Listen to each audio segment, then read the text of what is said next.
बंदी छोड़ सतगुरु रामपाल जी परमेश्वर जी की जय हो।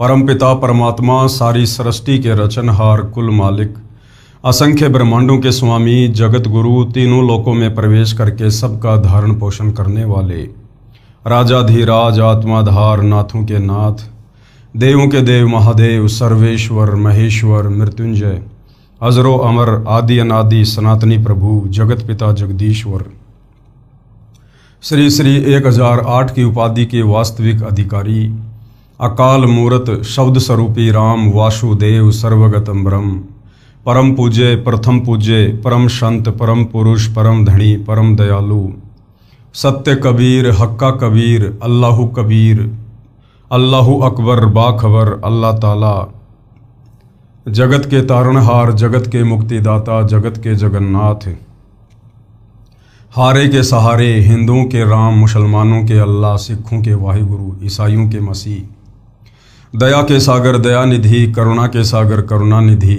स्वयंभू परिभू संकट मोचन कष्टहरण मंगलकरण दुख भंजन अविगत कबीर निर्विकार निर्विषम परमात्मा अलय अलेख सतगुरु आदि अनादि सतगुरु असली मर्यादा पुरुषोत्तम असली राम असली कृष्ण असली घनश्याम असली मुरारी राजाओं के राजा महाराजाओं के महाराजा शहंशाहों के शहंशाह सम्राटों के सम्राट भगवानों के भगवान अल्लाहों के अल्लाह प्रभुओं के प्रभु मसीहाओं के मसीह सच्चे वाहिगुरु बाबाओं के बाबा पीरों के पीर सेठों के सेठ जगत सेठ सावड़सा सेठ सर्वगुण संपन्न अनंत कोटि कलाओं के स्वामी अनंत कोटि ब्रह्मांडों के नायक योगियों में महायोगी ध्यानियों में महाध्यानी सिद्धों में परम सिद्ध ज्ञानियों में तत्व ज्ञानी ब्रह्म ज्ञानी महाज्ञानी परम ज्ञानी सर्वश्रेष्ठ ज्ञानी विज्ञानी युवा कबीर समर्थ कबीर असमवात अमित ओजा सच्चे रहनुमा करीम अल्लाह सुबहान अल्लाह दुनिया के अंतिम पैगंबर 8 सितंबर 1951 से गांव धनाना जिला सोनीपत हरियाणा भारतवर्ष की पावन भूमि पे प्रकट रियल कल्कि भगवान श्री नारायण साकार हरि श्री बाबा साहिब नूर अनंत परमात्मा सच्चे दरवेश सच्चे बाखबर संत श्रोमणी सतगुरु रामपाल जी परमेश्वर जी के चरण कमल में आप और हम सभी भाई बहनों का अनंत कोटि दंडवत प्रणाम। सत्साई भाई और बहनों, बहुत बड़ी दया बहुत बड़ी मेहर पूज्य गुरुदेव भगवान की परमेश्वर रामपाल जी की, जिनके शुभ आशीर्वाद से विशेष आशीर्वाद से उन्हीं के सत्संगों के संग्रह के ऊपर बन चुकी पवित्र आध्यात्मिक पुस्तक कबीर बड़ा या कृष्ण के ऊपर वीडियो बनाने की श्रृंखला जारी है। इसी श्रृंखला में आज हमारा ये 21वें नंबर का वीडियो है और इस पवित्र पुस्तक के प्रत्येक वीडियो से हिंदू समाज से जुड़े भाई बहनों को अध्यात्म के विषय में भक्ति मार्ग के विषय में शास्त्र अनुकूल साधना के विषय में सब कुछ जानने और समझने को मिल रहा है। ये पवित्र पुस्तक कबीर बड़ा या कृष्ण पवित्र हिंदू धर्म के चारों वेद पवित्र गीता जी और 18 पुराणों के ज्ञान से परिपूर्ण है। यदि आपने निष्पक्ष होकर धैर्य के साथ रुचि लेकर इस पवित्र पुस्तक को पढ़ लिया और समझ लिया तो आप अपने आत्मा का कल्याण करवा सकते हैं और अपने आने वाली पीढ़ियों का उद्धार का मार्ग भी खोल सकते हैं। तो भाई और बहनों, इस पवित्र पुस्तक के अंदर जो अमृत ज्ञान छुपा हुआ है, जिस ज्ञान की लालसा चाहत इस आत्मा को सदियों से है, युगों युगों से है, लेकिन ये हमारे नादान धर्म गुरु तत्व ज्ञान के अभाव में सृष्टि रचना की जानकारी के अभाव में हमें इन धर्मशास्त्रों का निष्कर्ष निकाल कर नहीं दे पाए कि ये पवित्र शास्त्र हमें किस भगवान की और कौन सी साधना करने की ओर संकेत दे रहे हैं। अब दया हुई है परमपिता परमेश्वर जी की, साक्षात कबीर देव सतलोक से चलकर धरती पर प्रकट हुए हैं तत्वदर्शी संत के रूप में और आज सारे विश्व को आत्म कल्याण के लिए शास्त्र अनुकूल साधना और तत्व ज्ञान दे रहे हैं। तो भाई और बहनों, इस पवित्र पुस्तक के ऊपर जो वीडियो बनाने की श्रृंखला जारी है और जो विषय चल रहा है वो है जनता की अदालत में कबीर बड़ा या कृष्ण। सबसे बड़ा भगवान कौन, सुप्रीम गॉड कौन, सारी सृष्टि का पालन करता कौन, सर्व ब्रह्मांडों को रचने वाला परमात्मा कौन, इस बात को लेकर बहस छिड़ी हुई है। जनता की अदालत में जनता ही जज है, क्योंकि वर्तमान की जनता पढ़ी लिखी है, शिक्षित है और अपनी आंखों से प्रमाण देखकर अपने ही धर्मशास्त्रों से आसानी से निर्णय कर सकती है। तो जनता की अदालत में श्री कृष्ण उर्फ विष्णु को पूर्ण परमात्मा बताने वाले उनके वकील हैं सर्व हिंदू धर्मगुरु आचार्य शंकराचार्य, और इधर कबीर जी को सुप्रीम कोर्ट बताने वाले हैं उनके वकील सतगुरु रामपाल जी। हालांकि सतगुरु रामपाल जी स्वयं ही कबीर परमेश्वर हैं, लेकिन भ्रमित समाज को समझाने के लिए इस प्रकार का अभिनय करना पड़ता है। तो तमाम हिंदू धर्मगुरुओं का यह दावा है कि हमारे चारों वेदों में, गीता जी में, पुराणों में श्री कृष्ण उर्फ विष्णु को अर्थात ब्रह्मा विष्णु महेश को ही पूर्ण परमात्मा बताया गया है, सबसे सर्वशक्तिमान परमात्मा बताया गया है। यही तीनों देवता इस सृष्टि की उत्पत्ति करते हैं, पालन पोषण करते हैं और संहार करते हैं, और इनके कोई माता पिता नहीं है। ये अजरो अमर हैं, अविनाशी हैं, ना इनका जन्म होता ना इनकी मृत्यु होती है, और इन्हीं की भक्ति से जीव आत्मा का पूर्ण मोक्ष होता है। यह दावा है हिंदू धर्म गुरुओं का। दूसरी तरफ कबीर जी के वकील सतगुरु रामपाल जी ने उन्हीं हिंदू धर्मशास्त्रों को दिखा दिखाकर उन हिंदू धर्म गुरुओं के तमाम दावे फैल कर दिए। पवित्र वेदों से दिखा दिया, पवित्र गीता जी से दिखा दिया, और पुराणों में श्रीमद् देवी भागवत महापुराण और शिव पुराण से ये क्लियर कर दिया कि ब्रह्मा विष्णु महेश ये तीनों भाई हैं। इनकी माँ दुर्गा है और इनका पिता काल भगवान है, अर्थात काल ब्रह्म और दुर्गा के शारीरिक मिलन से, संभोग क्रिया से ब्रह्मा विष्णु महेश की उत्पत्ति हुई है। और ये तीनों देवता ये नाशवान हैं, इनका जन्म होता है और इनकी मृत्यु होती है, और ये खुद किसी अन्य की भक्ति करते हैं, इनकी भक्ति से मोक्ष नहीं है। और ये तीनों केवल एक एक गुण के स्वामी हैं, रजगुण के ब्रह्मा जी, सतगुण के विष्णु जी और तमोगुण के शंकर जी, और ये केवल नियम अनुसार ही कार्य कर सकते हैं, अपनी हद से बाहर निकलकर ये अपनी मर्यादा नहीं तोड़ सकते, अर्थात ये आधीन हैं, ये परतंत्र हैं। धीरे धीरे जनता हिंदू धर्मशास्त्रों से सारे प्रमाण देखकर आंखें खोल रही है और अध्यात्म में रुचि ले रही है, और कबीर जी के वकील सतगुरु रामपाल जी से अध्यात्म को लेकर और अधिक जानने की इच्छा को लेकर तरह तरह के सवाल जवाब कर रही है। सवाल जवाब की इस प्रश्नोत्तरी में आज जनता के अदालत में जनता सतगुरु रामपाल जी से जानना चाह रही है कि ये जो काल ब्रह्म है, जिसने गीता जी का ज्ञान श्री कृष्ण जी के शरीर में प्रवेश करके महाभारत के युद्ध में अर्जुन को दिया, ये गीता अध्याय 7 श्लोक नंबर 18 में अपनी साधना को घटिया क्यों बता रहा है। पूरा हिंदू समाज तो इसी को परमात्मा मान के पूज रहा था, और ये खुद गीता ज्ञानदाता अपनी साधना को अनुतमाम यानी घटिया क्यों बता रहा है। क्या गीता ज्ञानदाता की भक्ति से भी मोक्ष नहीं है? तो सतगुरु रामपाल जी इस विषय पर प्रकाश डालते हुए जनता की अदालत में जनता को क्या समझा रहे हैं। गीता में ब्रह्म काल की भक्ति भी अनुत्तम अर्थात घटिया कही है। प्रश्न, गीता अध्याय 7 श्लोक 18 में अपनी साधना को गीता ज्ञानदाता ने अनुत्तम क्यों कहा है? कि महाराज जी हमें यह बताइए कि ये जो गीता ज्ञानदाता है, जो आपने क्लियर कर दिया कि ये ब्रह्मा विष्णु महेश का पिता है, काल ब्रह्म है, और इसको प्रतिदिन 1 लाख मानव शरीरधारी जीवों को खाने का श्राप लगा हुआ है, इसका वास्तविक रूप काल है, और ये अपने वास्तविक रूप में अपने पुत्रों को भी दर्शन नहीं देता, ब्रह्मा विष्णु महेश को भी, इसकी मजबूरी है। तो इसने अपनी साधना को घटिया क्यों कहा है? तो सतगुरु रामपाल जी क्या कह रहे हैं? उत्तर, गीता अध्याय 2 श्लोक 12, गीता अध्याय 4 श्लोक 5 और 9, गीता अध्याय 10 श्लोक 2 में गीता ज्ञानदाता यानी ये काल ब्रह्म ये खुद कह रहा है कि हे अर्जुन, मेरे और तेरे बहुत से जन्म हो चुके हैं। कि अर्जुन, मेरे और तेरे बहुत से जन्म हो चुके हैं। तू भी जन्मता है, मैं भी जन्मता हूं, तू भी मरता है और मैं भी मरता हूं। कौन? ये गीता ज्ञानदाता, जिसको हिंदू समाज अपना परमात्मा मान के पूज रहा था, श्री कृष्ण समझ रहा था, जबकि ये श्री कृष्ण अर्थात विष्णु का पिता है। तो क्या कह रहा है? मेरे और तेरे बहुत से जन्म हो चुके हैं, तू नहीं जानता मैं जानता हूं। श्रीमद् भगवत गीता अध्याय 15 श्लोक 4 में कहा है कि तत्वदर्शी संत से तत्व ज्ञान प्राप्त करके परमेश्वर के उस परम पद की खोज करनी चाहिए जहां जाने के पश्चात साधक लौटकर फिर संसार में कभी नहीं आते। गीता ज्ञानदाता काल ब्रह्म खुद क्या कह रहा है कि श्रीमद् भगवत गीता अध्याय 15 श्लोक 4 में कहा है कि तत्वदर्शी संत से तत्व ज्ञान प्राप्त करके, अर्थात इस गीता ज्ञानदाता को तत्व ज्ञान नहीं है, इसको कंप्लीट स्पिरिचुअल नॉलेज नहीं है, तभी तो ये अर्जुन को तत्वदर्शी संत की शरण में जाकर तत्व ज्ञान सुनने को कह रहा है। अगर इसके खुद के पास में तत्व ज्ञान होता तो गीता जी में 2-4 श्लोक और बोल देता। अर्थात गीता ज्ञानदाता के पास भी तत्व ज्ञान नहीं है और तत्व ज्ञान के बिना आत्मा का मोक्ष नहीं हो सकता।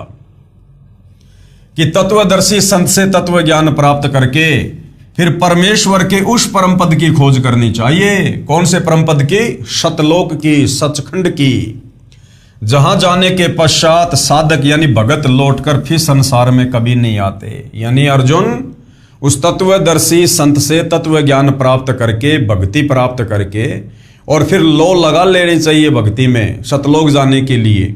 और एक बार यदि जीव आत्मा सतलोक चली गई फिर वापस लौटकर इस गंदे संसार में 21 ब्रह्मांड में जन्म और मरण में फिर कभी नहीं आती।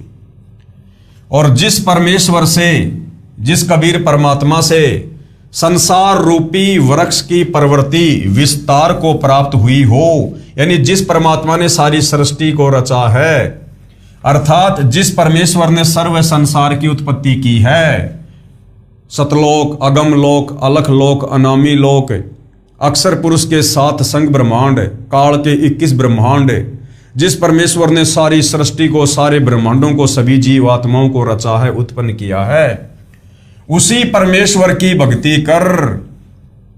अर्थात गीता ज्ञानदाता अपनी भक्ति करने के लिए भी मना कर रहा है कि मेरी वास्तविक भक्ति भी वो तत्वदर्शी संत ही बताएगा।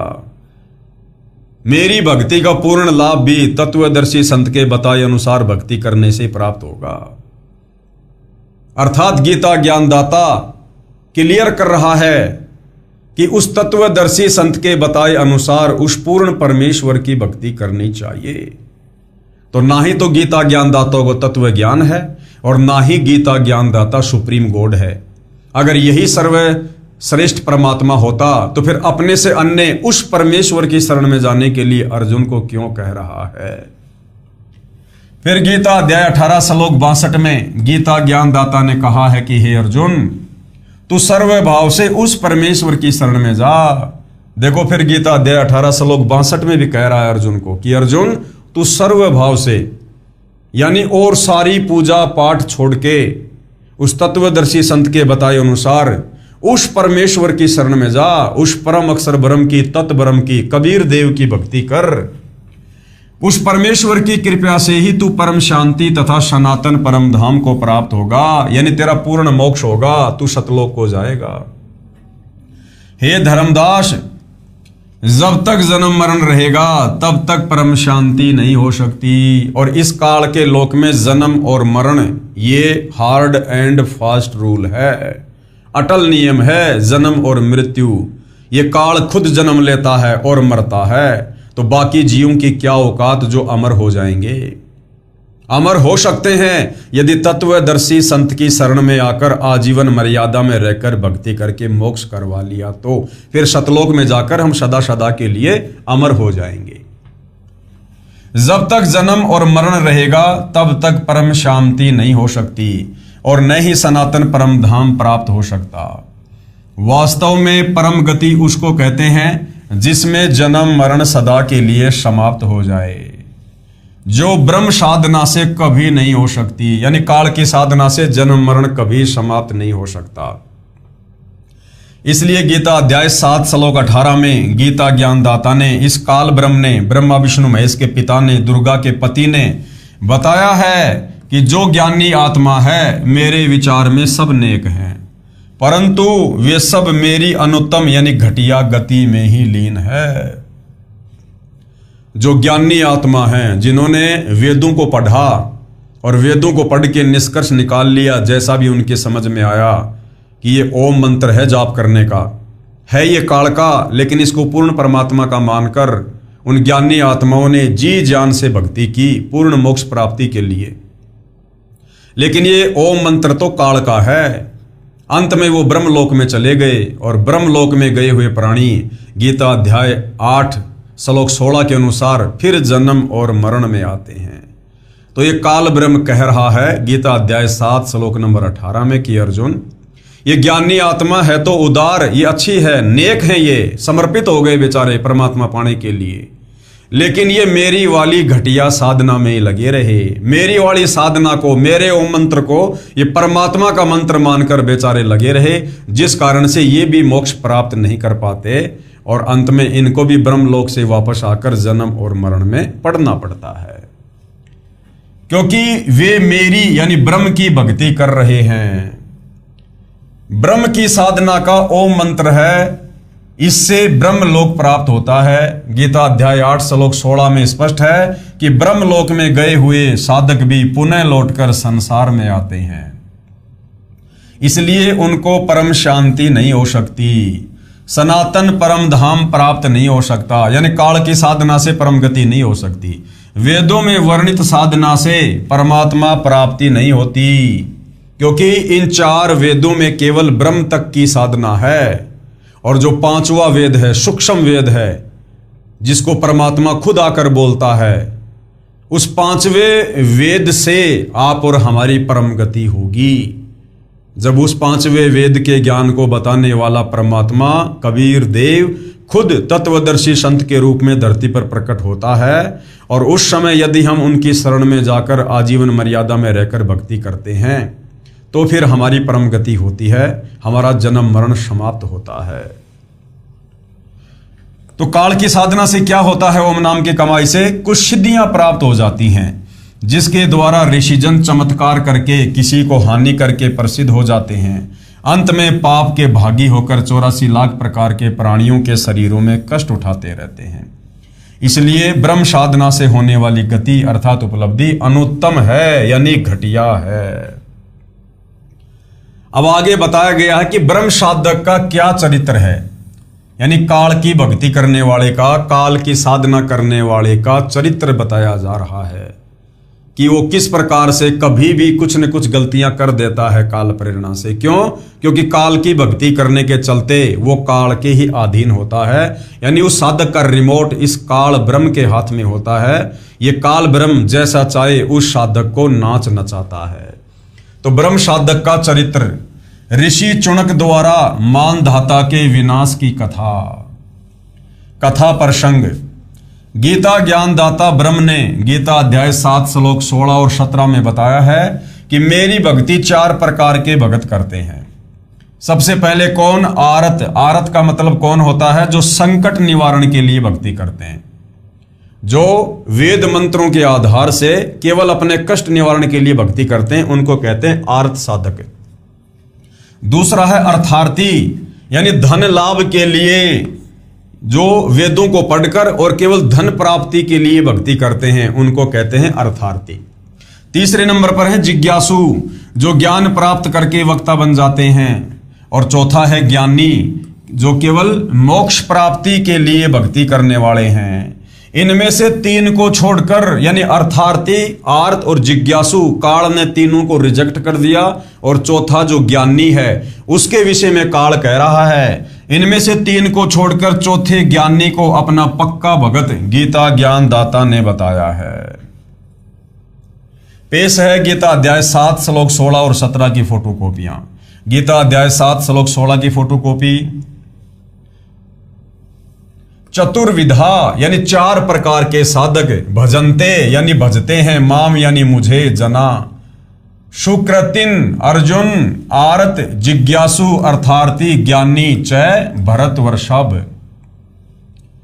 हे भरत वंशियों में श्रेष्ठ अर्जुन, उत्तम कर्म करने वाले अर्थार्थी, आर्त, जिज्ञासु और ज्ञानी, ऐसे 4 प्रकार के भगत जन मुझको भजते हैं, यानी मेरी भक्ति करते हैं। फिर आगे देखिए गीता अध्याय 7 श्लोक नंबर 17 की फोटोकॉपी। तेसाम ज्ञानी नित्य युक्त है एक भक्ति विशिष्टे प्रिय ही ज्ञानिन है अत्ते थ्रम अहम च मम प्रिय। अब क्या कहा है कि वो चौथा जो ज्ञानी है वो मुझे प्रिय है और मैं उसको प्रिय हूं। उनमें नित्य मुझ में एक ही भाव से स्थित अनन्य प्रेम भक्ति वाला ज्ञानी भगत अति उत्तम है, क्योंकि मुझको तत्व से जानने वाले ज्ञानी को मैं अत्यंत प्रिय हूं और वह ज्ञानी मुझे अत्यंत प्रिय है। क्योंकि वो जो ज्ञानी भगत होता है वो बेचारा ना कोई वक्ता बनने की चाहत रखता है, ना कोई धन कमाने की चाहत रखता है, ना कोई अपना संकट निवारण चाहता है। वो चाहता है कि किसी प्रकार से मेरा जन्म और मरण, ये मेरा रोग कट जाए, मुझे परम गति प्राप्त हो जाए। उसके लिए वो अपने घर परिवार शरीर आदि की चिंता ना करके और वेदों का निष्कर्ष निकाल कर अपनी बुद्धि स्तर से ओम नाम को सर्वश्रेष्ठ मंत्र परमात्मा का मान के और वो आत्म कल्याण के लिए भजन करता है।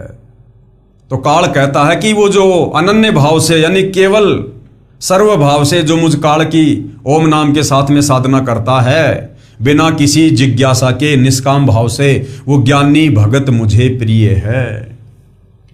ज्ञानी की विशेषता क्या बताई है?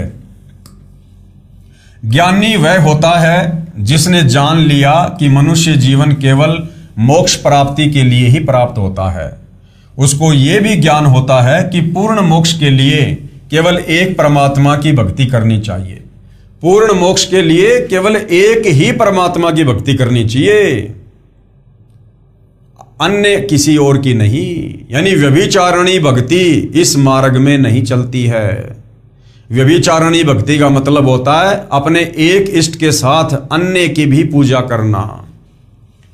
उसको यह भी ज्ञान होता है कि पूर्ण मोक्ष के लिए केवल एक परमात्मा की भक्ति करनी चाहिए। अन्य देवताओं जैसे रजगुण ब्रह्मा जी, सतगुण विष्णु जी तथा तमगुण शिव जी की भक्ति से पूर्ण मोक्ष नहीं होता। उन ज्ञानी आत्माओं को गीता अध्याय 4 श्लोक 34 तथा यजुर्वेद अध्याय 40 मंत्र 10 में वर्णित तत्वदर्शी संत न मिलने के कारण है। अब वो ज्ञानी आत्मा भाई और बहनों क्यों मार खा गई? क्योंकि उनको तत्वदर्शी संत नहीं मिला। कौन तत्वदर्शी संत? जिसका जिक्र गीता जी और वेदों में है।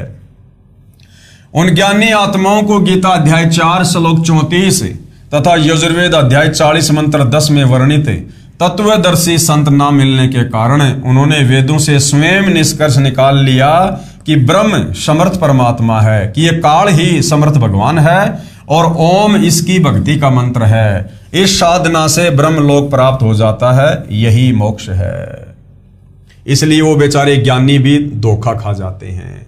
पेश है यजुर्वेद अध्याय 40 मंत्र 15 की फोटोकॉपी, ये देखिएगा। ये श्लोक आप जियों के सामने है भाई और बहनों।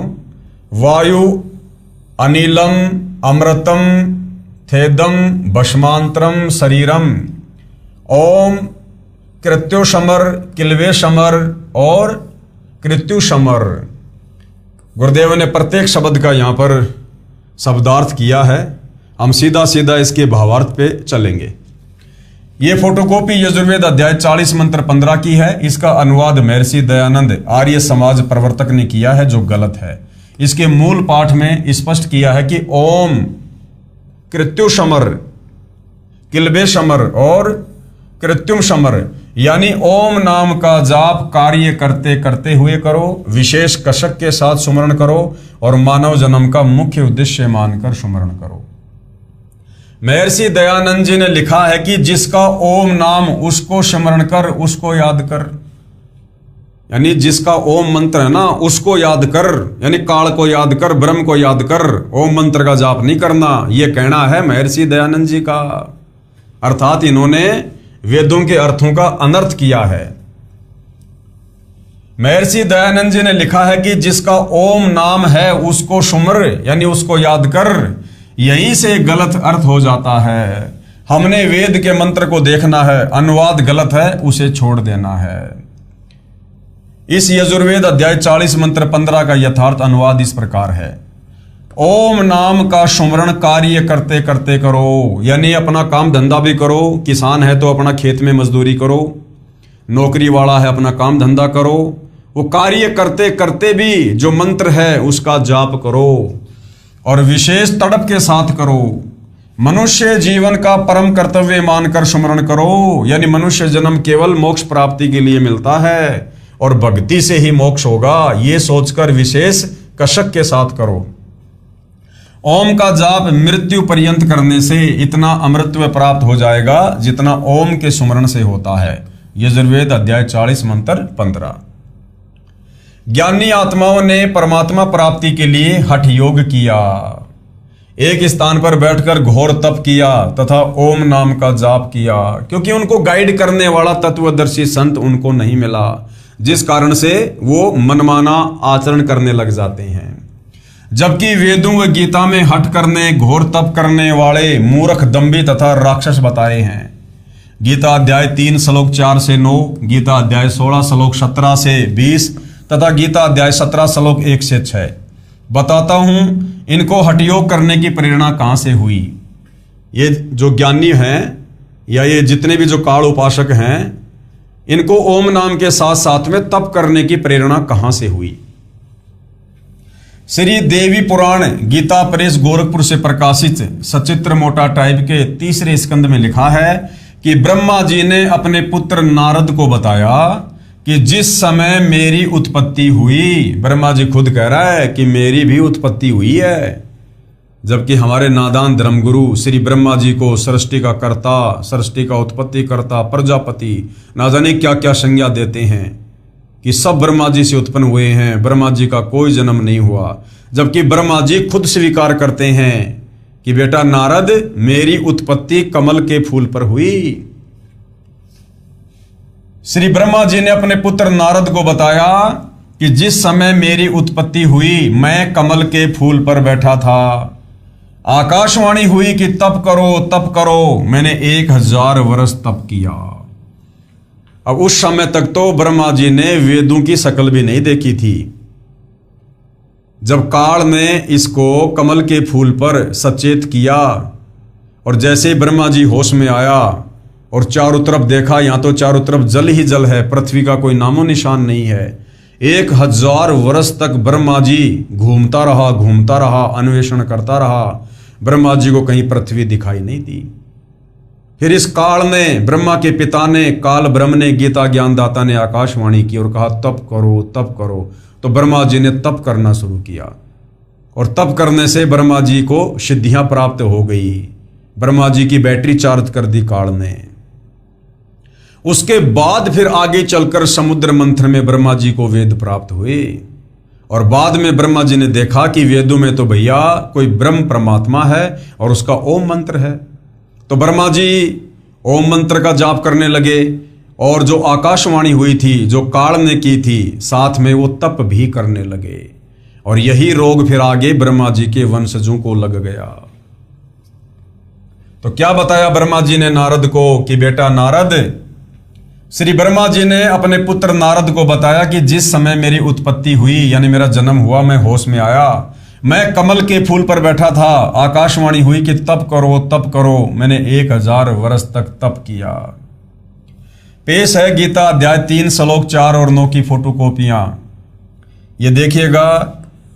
न करणाम अनार मंभात नैष्क्रम्य पुरुष अश्नुते न च सन्न्यसनात एवं सिद्धिम समाधि गच्छति।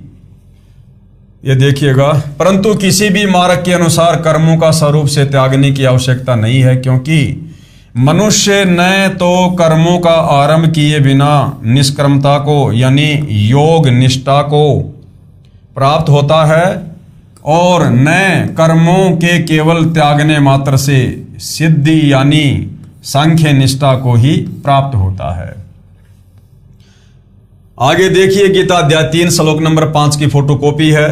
ये श्लोक भाई और बहनों आप जियों के सामने है, आप जी पढ़ सकते हैं। हम सीधा सीधा इसके हिंदी अनुवाद पे चलेंगे। निसंदेह कोई भी मनुष्य किसी भी काल में क्षण मात्र भी बिना कर्म किए नहीं रहता, क्योंकि सारा मनुष्य समुदाय प्रकृति जनित गुणों द्वारा परवश हुआ कर्म करने के लिए बाध्य किया हुआ है। प्रकृति जनित गुणों द्वारा, ये प्रकृति कौन है? ये दुर्गा है। ये ब्रह्मा विष्णु महेश दुर्गा के पुत्र हैं। प्रकृति जनित यानी इस प्रकृति के माध्यम से, ये प्रकृति कौन? दुर्गा, काल की पत्नी। काल और दुर्गा के संयोग से, शारीरिक मिलन से ब्रह्मा विष्णु महेश की उत्पत्ति हुई है।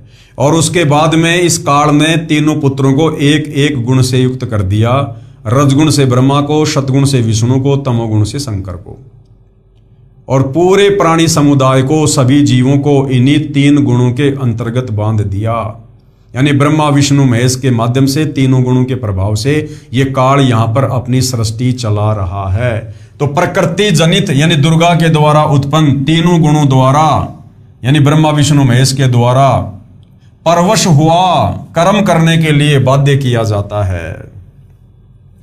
गीता अध्याय 3 श्लोक 6 की फोटोकॉपी। श्लोक आप जियों के सामने है। हम सीधा सीधा इसकी हिंदी अनुवाद पे चलेंगे। जो मूढ़ बुद्धि मनुष्य समस्त इंद्रियों को हठपूर्वक ऊपर से रोककर मन से उन इंद्रियों के विषयों का चिंतन करता रहता है, वह मिथ्याचारी अर्थात दंभी कहा जाता है। गीता अध्याय 3 श्लोक 7 की फोटोकॉपी। किंतु हे अर्जुन, जो पुरुष मन से इंद्रियों को वश के अनासक्त हुआ समस्त इंद्रियों द्वारा कर्म योग का आचरण करता है, वही श्रेष्ठ है। आगे देखिए गीता अध्याय 3 श्लोक 8 की फोटोकॉपी। तो शास्त्र विहित कर्तव्य कर्म कर, यानी शास्त्रों में जो भक्ति करने के लिए कहा है तो केवल वही भक्ति कर, क्योंकि कर्म न करने की अपेक्षा कर्म करना श्रेष्ठ है, तथा कर्म ना करने से तेरा शरीर निर्वाह भी नहीं सिद्ध होगा। यानी भक्ति भी कर और साथ में अपना काम धंधा भी कर। गीता अध्याय 3 श्लोक 9 की फोटोकॉपी। यज्ञ के निमित्त किए जाने वाले कर्मों से अतिरिक्त दूसरे कर्मों में लगा हुआ ही ये मनुष्य समुदाय कर्मों से बंधता है। यानी जो भक्ति कर्म करने चाहिए उसके अलावा हम जो कर्म करेंगे वो हमारे बंधन का कारण बनता है। इसलिए हे अर्जुन, तू आसक्ति से रहित होकर उस यज्ञ के निमित्त ही भली भांति कर्तव्य कर्म कर। उपरोक्त गीता अध्याय 3 के श्लोक 4 और 9 में कहा है कि मनुष्य समुदाय प्रकृति यानी दुर्गा जनित यानी दुर्गा देवी से उत्पन्न तीनों गुण ब्रह्मा रजगुण, विष्णु सतगुण तथा शिव तमगुण जीव को कर्म करने के लिए बाध्य करते हैं, जिस कारण से कोई भी जीव किसी समय में भी कर्म किए बिना नहीं रह सकता। जो मूर्ख ढोंग करके एक स्थान पर बैठकर साधना करते दिखाई देते हैं, वे तन हट करते हैं, यानी हठ योग करके तप करते हैं। मन से अन्य बातों को चिंतन करते रहते हैं, वे दंभी कहे जाते हैं। इसके बजाय मन को ज्ञान से रोककर अपने कर्म करते हुए साधना करना श्रेष्ठ है। कर्म ना करने यानी एक स्थान पर आसन विशेष पर बैठकर तप आदि करने की अपेक्षा कर्म करते हुए साधना करना श्रेष्ठ है। हे अर्जुन, यदि कर्म न करेगा, एक स्थान पर बैठ गया तो तेरा निर्वाह कैसे चलेगा?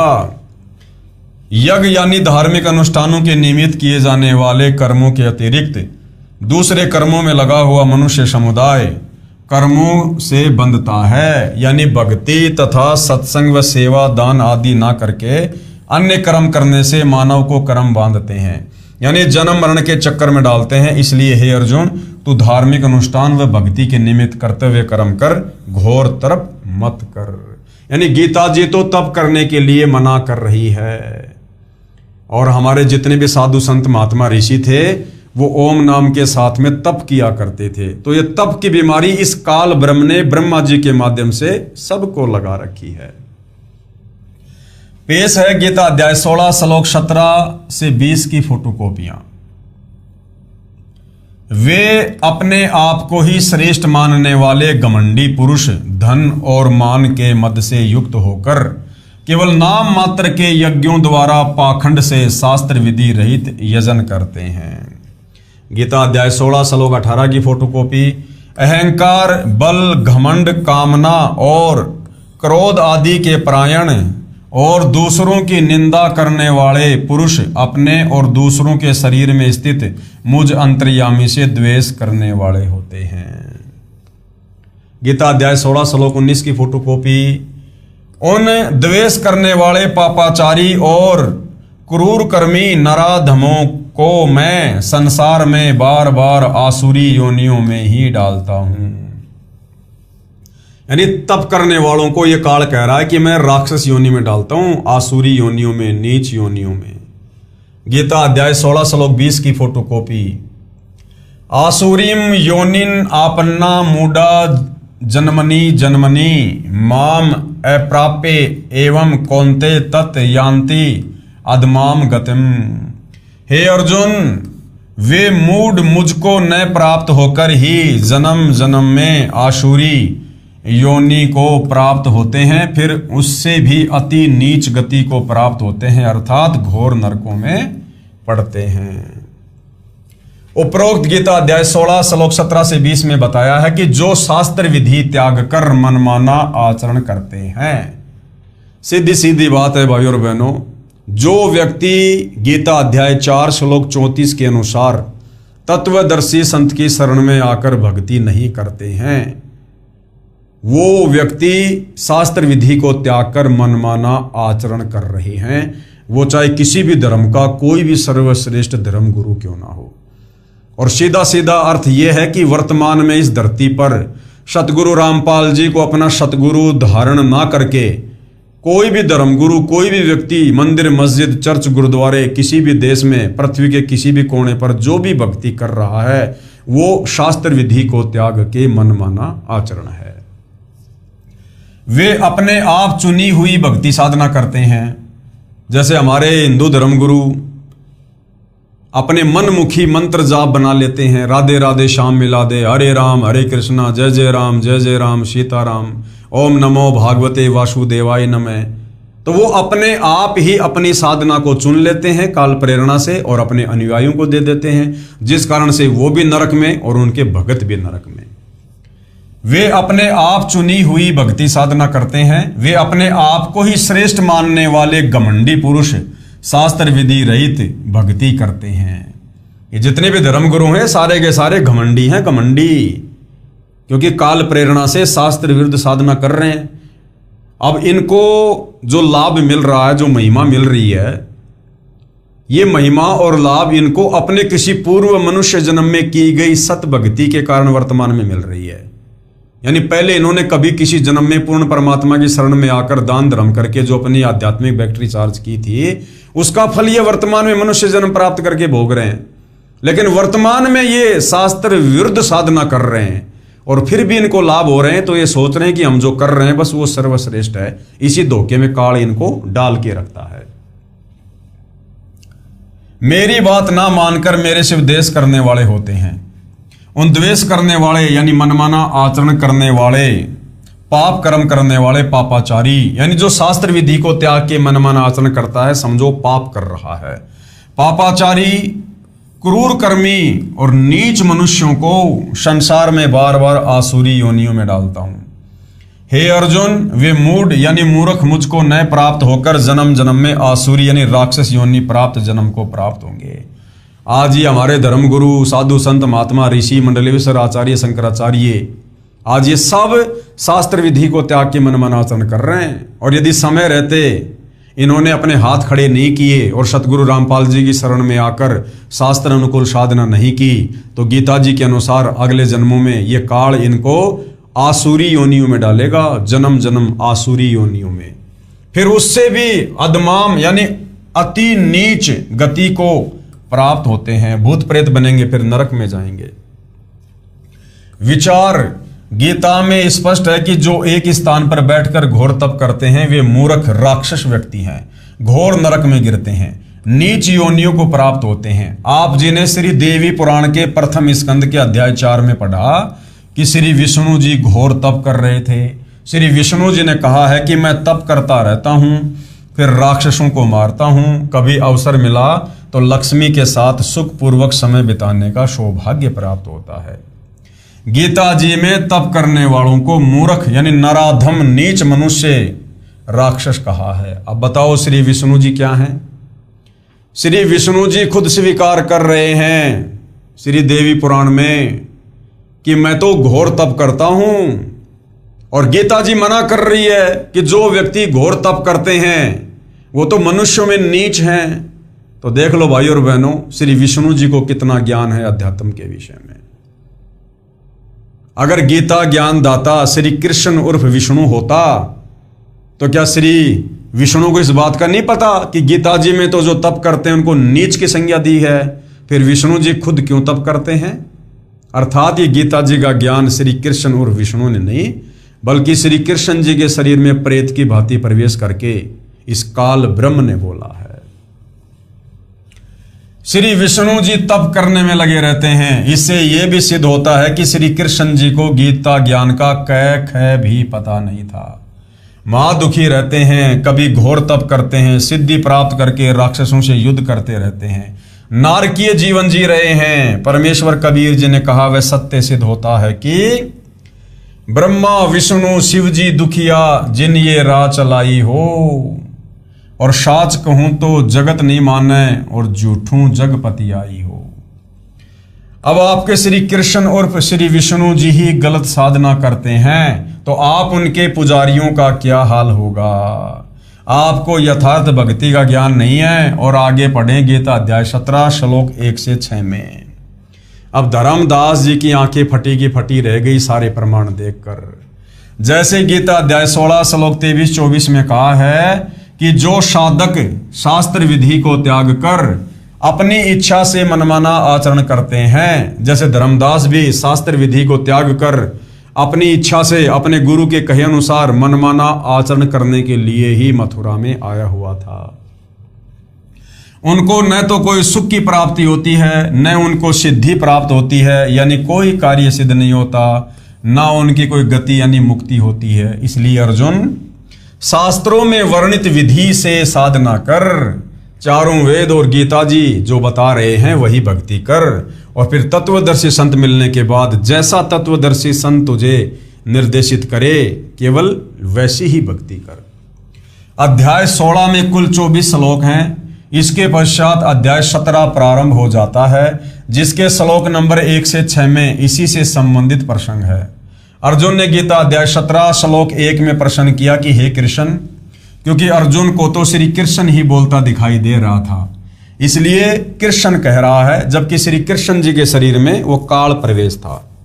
ये जो मनुष्य शास्त्र विधि त्याग कर श्रद्धा युक्त होकर देव आदि यानी देवी देवताओं की पूजा करते हैं, उनकी स्थिति कौन सी है? सात्विक, राजसी या तामसी? गीता ज्ञान देने वाले ने बताया कि उनकी भक्ति तो शास्त्र विधि त्याग कर मनमाना आचरण ही है, परंतु वे अपने अपने स्वभाव अनुसार भक्ति के लिए इष्ट चुनते हैं।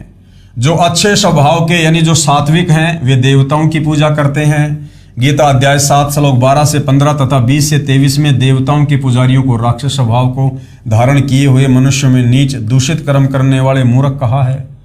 देवताओं की पूजा शास्त्र विधि त्याग कर मनमाना आचरण होने से व्यर्थ बताई है, नहीं करनी चाहिए, क्योंकि गीता जी मना कर रही है देवी देवताओं की पूजा करने के लिए, ब्रह्मा विष्णु महेश की पूजा करने के लिए। जो यक्षों की पूजा करते हैं वे राजस गुण से युक्त हैं, तथा जो भूत प्रेत और पितरों को पूजते हैं, जैसे ये श्राद्ध वगैरह निकालना, उनका स्वभाव तामस गुण युक्त होता है।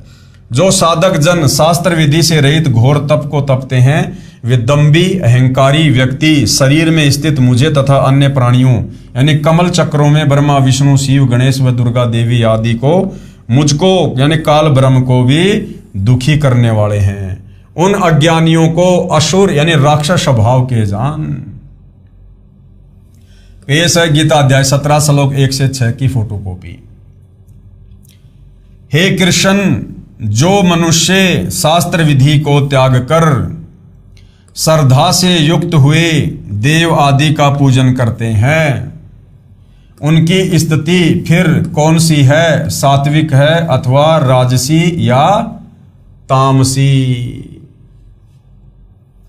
आगे देखिएगा गीता अध्याय 17 श्लोक 2 की फोटोकॉपी।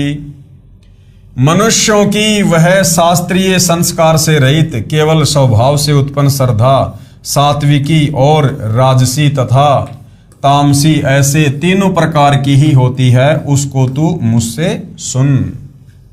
गीता अध्याय 17 श्लोक 3। हे भारत, सभी मनुष्यों की श्रद्धा उनके अंतःकरण के अनुरूप होती है।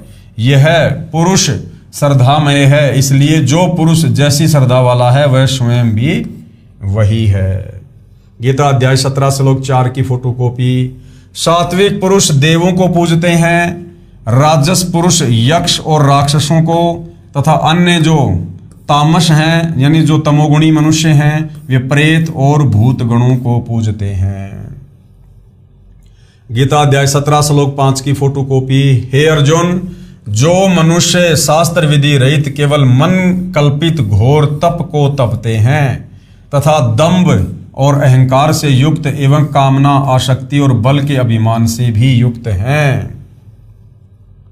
गीता अध्याय 17 श्लोक 6 की फोटोकॉपी। शरीर रूप से स्थित भूत समुदाय को और अंतःकरण में स्थित मुझ परमात्मा को भी कृष यानी दुखी करने वाले हैं, उन अज्ञानियों को तू आसुर स्वभाव वाले जान। यानी बाबा जी लोग जो ये धूना तपते हैं ना, जेठ के महीने में गर्मी में आग जला के बीच में बैठ जाते हैं, ये दम्भी घमंडी और अभिमानी और तामसी स्वभाव वाले बताए गए हैं। कबीर परमेश्वर जी ने कहा कि हे धर्मदास, ब्रह्मा जी को वेद तो बाद में सागर मंथन में मिले, उनको पढ़ा तो यजुर्वेद अध्याय 40 के मंत्र 15 में ओम नाम मिला।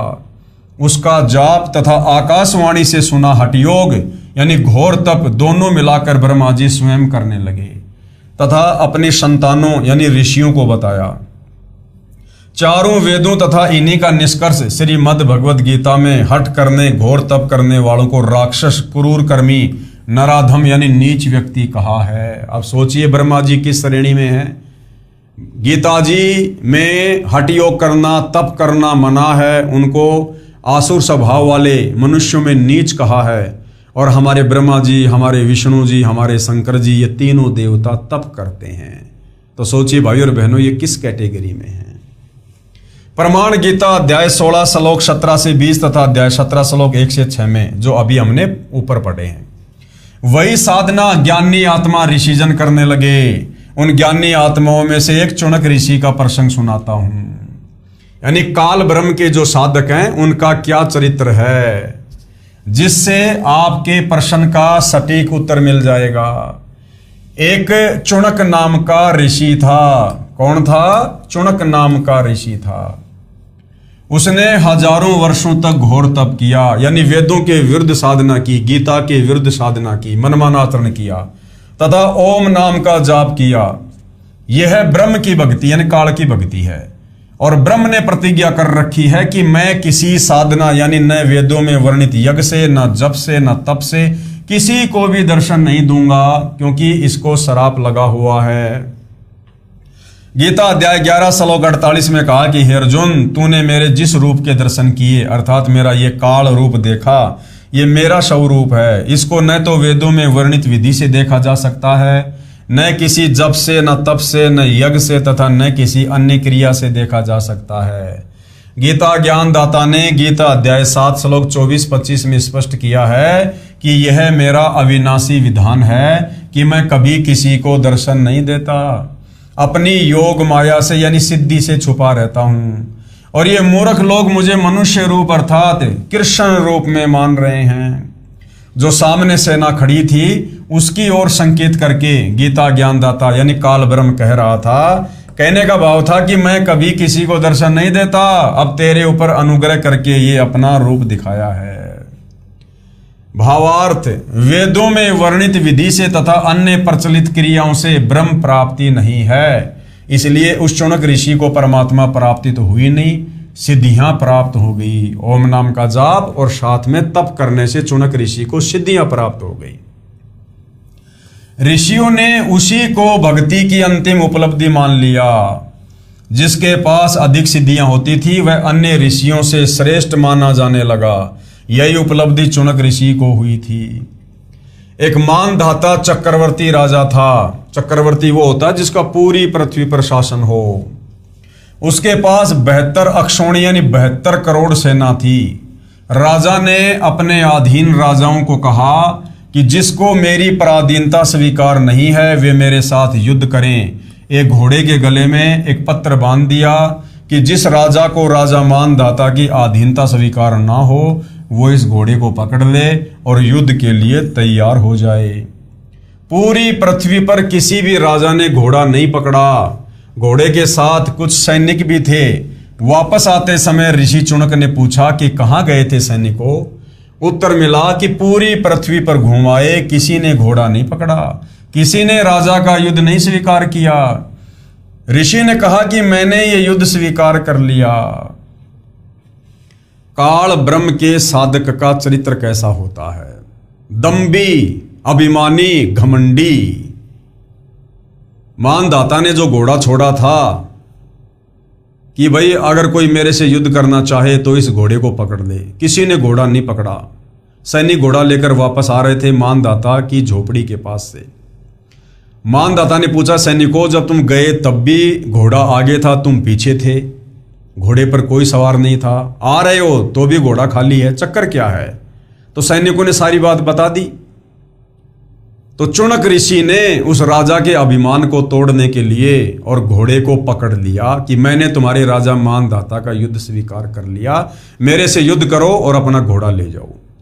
अब भाइयों और बहनों, यदि चुनक ऋषि को वास्तव में तत्वदर्शी संत प्राप्त होता तो ये आफत वो कभी मोल नहीं लेता।